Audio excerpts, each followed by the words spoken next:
Would like to briefly take a moment and say thank you to everyone who has continued to join us over at the Florida Maquis Patreon channel. The Holy Bible teaches us, rejoice always, pray without ceasing, give thanks in all circumstances, for this is the will of God in Christ Jesus for you. If you'd like to join us over there, it's only $1 per month at the base level, and even less than that if you sign up for an entire year, and no matter what level you choose, it's fully refundable. First 90 days, no questions asked. What's the difference between YouTube and Patreon? At Patreon, we can take the gloves off. There are no censors. We have, of course, the Patreon firewall, and then we also have Vimeo that we're partnering with, and that gives us one extra layer of protection where we can speak our minds and we can take advantage of rights that we used to enjoy in this country freely. Would love to have you over there. There are hundreds of exclusive videos never before seen here on YouTube. Please, if you have the ability, would love to have you over there. You won't regret it. God bless all of you, and thank you so much. The more I look at these two images side by side, the more I am totally convinced that the story told in the HBO series Game of Thrones was not fiction. It was based on a series of novels by George R.R. Martin called A Song of Ice and Fire. The series ended very abruptly and very badly, leaving people with a lot of questions, wondering, how could it have ended that way?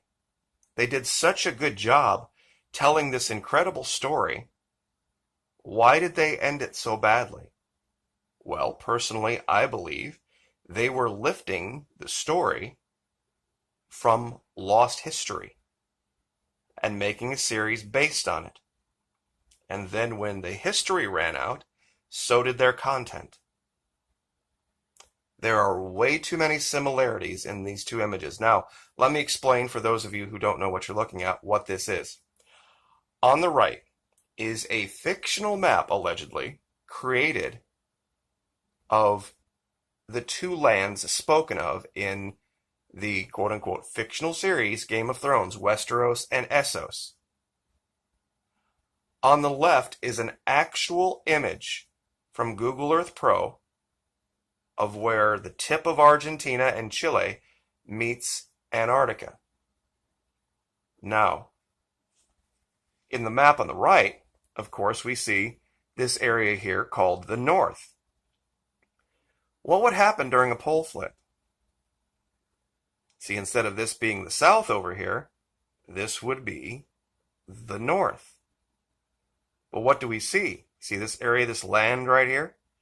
It's all been pushed out of the way. And what do we see here? We see a giant, huge scoop taken out of the land between the tip of Antarctica and the tip of Argentina, as if there was some catastrophic natural disaster, which a pole flip would cause. See, down here, they have an area called the Summer Sea. Very shallow, very warm. The land, quote-unquote, what they call the land of the long summer, is right here. Here they call the Argentine Sea. See how this is all dark and tan and mountainy? Just like here. And see how this area up here is very green. This part of Argentina is as well. It's now covered, of course, with snow, but underneath, and just what we would refer to as north of here, it is very, very green, far more green and lush on the west coast of Argentina, or west coast, which would be Chile, than on the east coast. There are just way too many similarities in the story. We have shown many pictures. In my playlist with Antarctica, you can find them, of what look like the remnants of dragons in Antarctica, or what history is described as dragons. And that was pretty much one of the main plot lines, how the dragons destroyed everything. They talk about the 7 kingdoms. There are 7 continents on our planet. I believe what we're looking at is this is pre-pole shift this region. And that's why we see just that one bit of different. Now, this thing called the Narrow Sea, way, way back when they first discovered this region, there was a pass right through here where you could pass from the Atlantic into the Pacific without actually having to go through here. I don't think this existed at the time. I know it's a reach, but also remember something. This meme has become so popular, I thought I would bring up a funny one for Florida. Winter is coming. Now, in the series, they had long stretches of warm weather, followed by long stretches of cold weather. Well, what happens in Antarctica? The sun goes down and doesn't reappear for months. And then the sun comes up and stays up for a very long time. Now, people say, well, wait a minute, it still stays freezing cold. The only reason it stays freezing cold now in Antarctica is because of this gap. You see, if there were a solid piece of land right here, and this has been stated by many geologists and scientists, it would stop the currents that swirl around Antarctica. This whole area, the Antarctic Peninsula, would have been green. Now imagine living in an area that was green and temperate, but the sun never went down. What would it look like? Remember in the series, A Game of Thrones, the Dothraki Sea, this giant desert with no water? The cities of Marine, the pyramids, all of that? That would be the case. And then when the sun went down, it would get very, very cold for a long time. They fictionalized the time, meaning they talked about thousands of years being between summers and winters. But this is what I think that the story they were trying to tell. In my last video, I talked about the Antikythera mechanism. It's been alleged that it was made in Rhodes. There's a problem with this in the ancient world. And they even almost admit it in the Wikipedia for the Antikythera device. The ancient world did a very good job of building things big. They had the engineering capability of creating massive structures. This is an image of the Colossus of Rhodes, one of the 7 wonders of the ancient world, long since gone. But one thing the ancient world did not do well was tiny and intricate. They could make fantastic swords and bows, and even to some extent they could build fortifications and they could do all sorts of defensive measures, but to make the tiny little intricate pieces that would have been required was beyond their capability. The casting techniques just had not been invented yet to create all of the little teeny tiny itty bitty, and these machine pieces had to have been perfect at this level. If you have the teeth off or canted wrong a little bit, if the bearing spindles are even have a little bit of play, when you have 37 interlocking gears like this in this tiny of a machine, it's gonna seize up immediately. Everything has to be absolutely perfect. And they just didn't have the ability to create tiny things at this level at that time. Now, something else about Antarctica that would make a device like this absolutely necessary. The stars would move very differently, very, very differently on the South Pole. Because of where you were, you would realize immediately that you were on the bottom of a globe. Because there's no other way you could explain the movement of the stars. And if you traveled as far as the Mediterranean, how you navigated down there would be entirely different than how you navigate up there. It would be a whole different thing. In Antarctica, the closer you get to the pole, every direction is north. every direction would be north or south. It would be virtually impossible to navigate. The farther away from where you learn to navigate, the more hopelessly lost your techniques would be. Now let me show you this real quick on the wiki on origin. The Antikythera mechanism is generally referred to as the first known analog computer. Now this is the most important statement of the whole thing. The quality and the complexity of the mechanism's manufacture suggests that it must have had undiscovered predecessors made during the Hellenistic period. This was the entire point I was trying to make about this. Sorry about that. That was just a search page. There's no way there wouldn't have been tools found with it. There wouldn't have been, you would have found all of the dyes. They would have created other machines that had entirely different purposes. If they had the ability to create something this complex in Turkey or in Greece, we have found things far older than the Antikythera mechanism from that time, but no evidence anywhere in their history that they had this level of the ability to make tiny, very, very specific, intricate things. Nowhere else do we see this. And there are places, like, for example, Turkey, who have already admitted this. They've looked at the historical record and have pretty much come out and said, Antarctica hides Earth's hidden history. Say Turkish scientists. This is the Hurriyet Daily News. I'll give you a link to this and you can read this. Shedding new light on the mysteries of Antarctica's long, dark winter. See, this is a very weird thing when this series came out.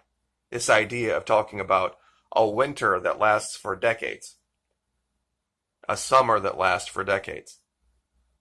I really think it was just an analog of what goes on at the South Pole, where the sun comes up and never goes down, just goes lower in the sky, higher in the sky, lower in the sky, higher in the sky. And then it just disappears. This had to have been what they were talking about.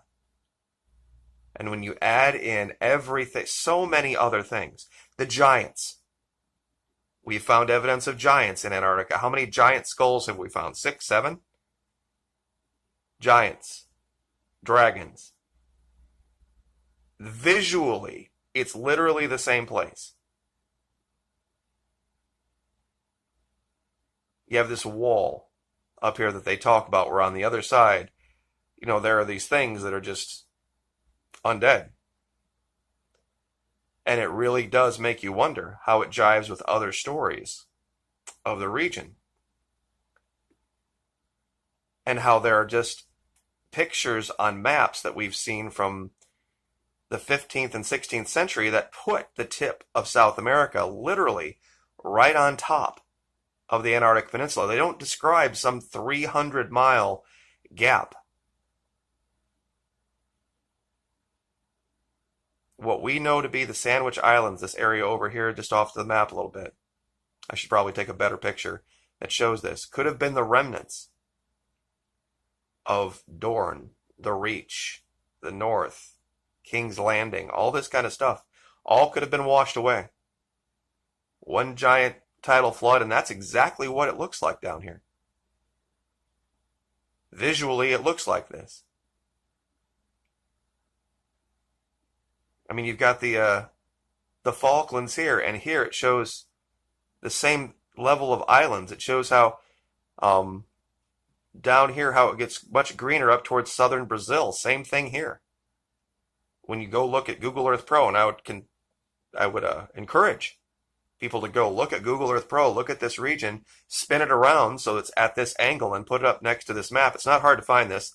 Just find map Westeros, Westeros, or Essos, Essos. and you've got, the shivering sea up here. You've even got a little bay over here. So anyway, I will leave it there and let you guys discuss. Like, share, subscribe, and we will see you next time. Thank you. Would like to briefly take a moment and say thank you to everyone who has continued to join us over at the Florida Maquis Patreon channel. The Holy Bible teaches us, rejoice always, pray without ceasing, give thanks in all circumstances, for this is the will of God in Christ Jesus for you. If you'd like to join us over there, it's only $1 per month at the base level, and even less than that if you sign up for an entire year, and no matter what level you choose, it's fully refundable. First 90 days, no questions asked. What's the difference between YouTube and Patreon? At Patreon, we can take the gloves off. There are no censors. We have, of course, the Patreon firewall, and then we also have Vimeo that we're partnering with, and that gives us one extra layer of protection where we can speak our minds and we can take advantage of rights that we used to enjoy in this country freely. Would love to have you over there. There are hundreds of exclusive videos never before seen here on YouTube. Please, if you have the ability, would love to have you over there. You won't regret it. God bless all of you, and thank you so much.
Would like to briefly take a moment and say thank you to everyone who has continued to join us over at the Florida Maquis Patreon channel.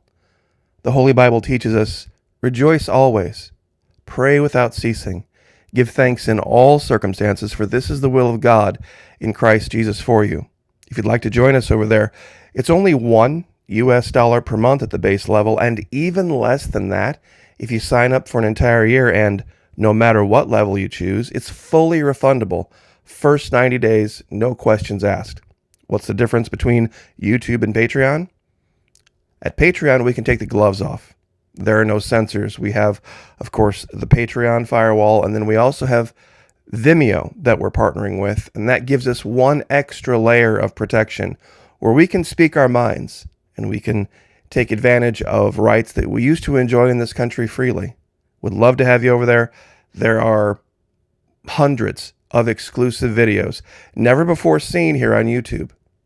Please, if you have the ability, would love to have you over there. You won't regret it. God bless all of you, and thank you so much.